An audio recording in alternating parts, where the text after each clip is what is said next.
Всем салют, вы на канале Где моя клюшка, чувак.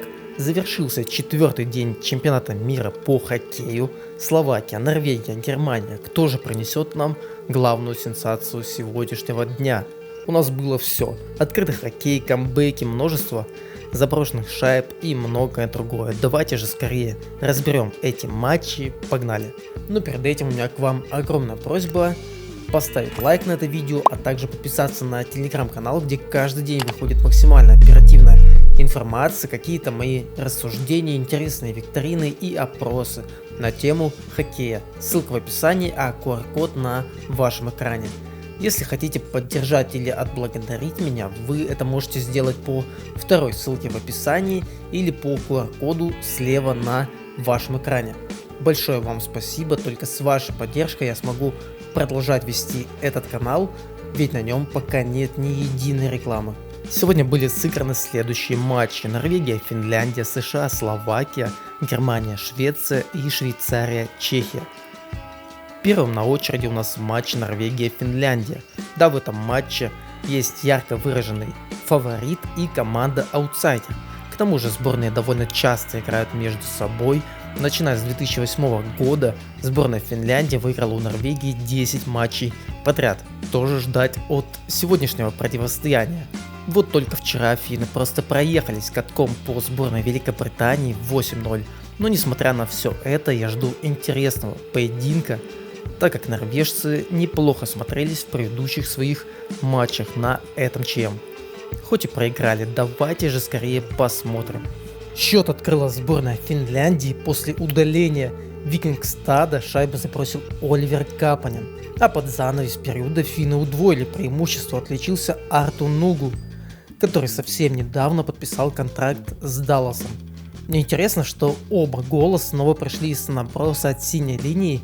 Их выполнял Оливер Каски. В начале второго периода Арту оформил дубль, а Капанен довел счет до разгромного после ошибки вратаря Норвегии на выходе.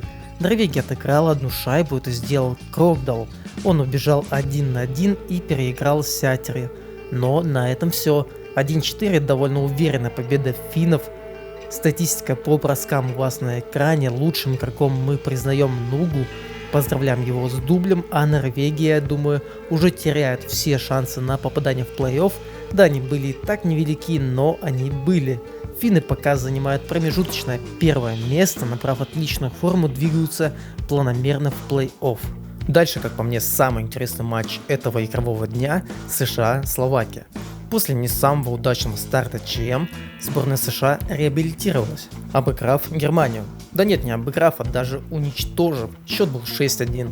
Что касается словаков, мне нравится, как играет эта команда. Считаю, что у них есть шансы и в этом матче, хоть и совсем небольшие. Кстати, последний раз, когда эти команды встречались, победила именно Словакия. Да, это было на Олимпиаде 2022 года, и составы там были совсем другие, но все же это победа. Я жду открытого хоккея, множество заброшенных шайб, ведь эти команды нас обязаны сегодня порадовать. Погнали смотреть. Уже на 3-й минуте отличился Милош Келеман. Видимо, я не ошибался, когда сказал, что матч будет огненным. Тем более через 8 минут словаки нарисовали отличную атаку, и Гудочек сделал счет 2-0. США не понимала, что вообще происходит примерно до начала второго периода, когда Мэтт Болди отыграл одну шайбу. Там дальше американцы устроили вообще настоящую осаду ворот Главы, но он устоял, а через пару минут дуплетом выстрелил сначала немец, а затем Патрик Коч.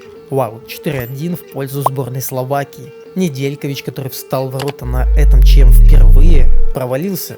Его заменил Трей Агустино, который неплохо себя проявил в прошлом матче, и не знаю, честно, почему не он начал матч в воротах.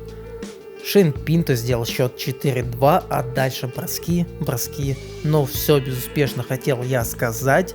Но нет, счет становится 4-3 после гениального прохода Ткачука, а через пару минут также на индивидуальных действиях Хьюз переводит встречу в овертайм. где словаки все же дожимают. Словакия оформила, наверное, первую сенсацию на этом ЧМ. Отличный матч, и я думаю, что после побед над Польшей и Францией в следующих турах они окончательно обеспечат себе выход в плей-офф. А США нужно собраться и что-то думать в первую очередь с вратарской линией. Может доверить все-таки место Агустина в воротах. Просто с таким составом нельзя так начинать ЧМ. Дальше, конечно, у американцев довольно легкий календарь, но все же очень настораживает их игра. Лучшим игроком матча я хочу назвать, конечно, автора дубля, победного гола и голевой передачи Милоша Келлмана. Красавчик. А мы идем далее, на очереди у нас Германия-Швеция. Скорее всего, после вчерашнего уничтожения американцами Германия сделает какие-то выводы и не будет слишком открыто играть. Швеция тоже умеет и практикует такой хоккей. На том же прошлогоднем ЧМ в матче этих команд было забито всего одна шайба, тогда сильнее оказались шведы. Но какую же форму набрали лидеры сборной Швеции? Я считаю, что у них отличные шансы на успех в этом матче. Максимально будем пристально следить за Карлсоном, Хедманом и Рейдманом. Погнали! Ну как же я ошибался. На третьей минуте Карлсон открывает счет. Дальше Петерсон заряжает свою пушку и уже 2-0. А за 3 секунды до конца шведы успели еще и большинство реализовать 3-0. Отличился Олафсон. Снова все началось с щелчка от синей линии. Думаете, на этом все закончилось? Да нет. Снова бросок от синей от Расмуса Далина, снова подставление и 4-0. На этот раз отличился Грунстрём. Немцы просто поплыли, а это прошлогодние финалисты ЧМ. К середине матча Бураковский доводит счет до неприличного 5-0. Тут хоть какое-то разнообразие, но вы там сильно не расстраивайтесь, Германии удалось забить гол престижа 1-5. Это сделал Фёдорель. Но рано было расслабляться, шведы снова вернули преимущество в 5 шайб. Первую шайбу на этом турнире забросил Лунстрём. Ну и на этом все. Вот такой матч, даже не знаю, что посоветовать немцам. Вчера они отлетели от США, а сегодня с ними расправились также шведы. Общий счет за эти два матча 2-12. Так можно и без плей-офф остаться, надо будет в следующем матче обязательно обыгрывать сборную Латвии, иначе просто, по-моему, никак. А шведам спасибо за матч, вообще за такую яркую, главное приятную игру на этом ЧМ. Честно, я не ожидал. Они выглядят как главные претенденты на золото чемпионата мира, но так далеко забегать мы не будем. Статистика у вас на экране, лучшим игроком признаем Бураковский, у него 3 очка, и мы идем далее. И заключительный матч 4-го игрового дня Швейцария-Чехия. Вот здесь мне было труднее всего определиться с фаворитом. Обе команды начали этот ЧМ с 2 побед, не самых уверенных, но все-таки. Вчера Швейцария уже сыграла один из самых интересных матчей группы, 6-5 одолев сборную Австрии. Хватит ли им сил сегодня обыграть чехов? Давайте же узнаем. Матч с самого начала был довольно вязким, очень мало бросков по воротам и куча возни в центре. За первый период команды на двоих нанесли 10 бросков, но отличиться успели. Это сделал Фиала, реализовав большинство. А следующую шайбу пришлось ждать до конца второго периода, когда Матей Странский счет сравнял, сделав это также в большинстве. Ну и все, команды так и докатали до овертайма, а там и до буллитов. Матей Странский единственный, кто реализовал свою попытку за чехов, а вот Швейцария отличилась дважды. Сначала запросил Фиала, затем Курашов.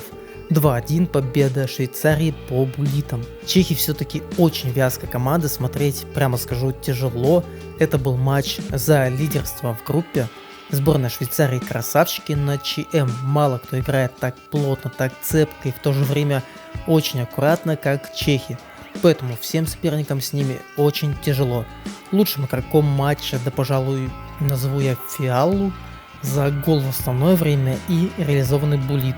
Статистика у вас на экране, командам спасибо за матч, а вам спасибо за просмотр. На этом у нас все. Итоговые результаты и таблица у вас сейчас на экране. Пишите, какие матчи вас порадовали или удивили больше всего. А если вам понравился такой формат, то подписывайтесь на канал, ставьте лайк, не забывайте про Telegram и Boosty. Ссылка в описании и на экране. Спасибо еще раз за просмотр, всем больше хоккея.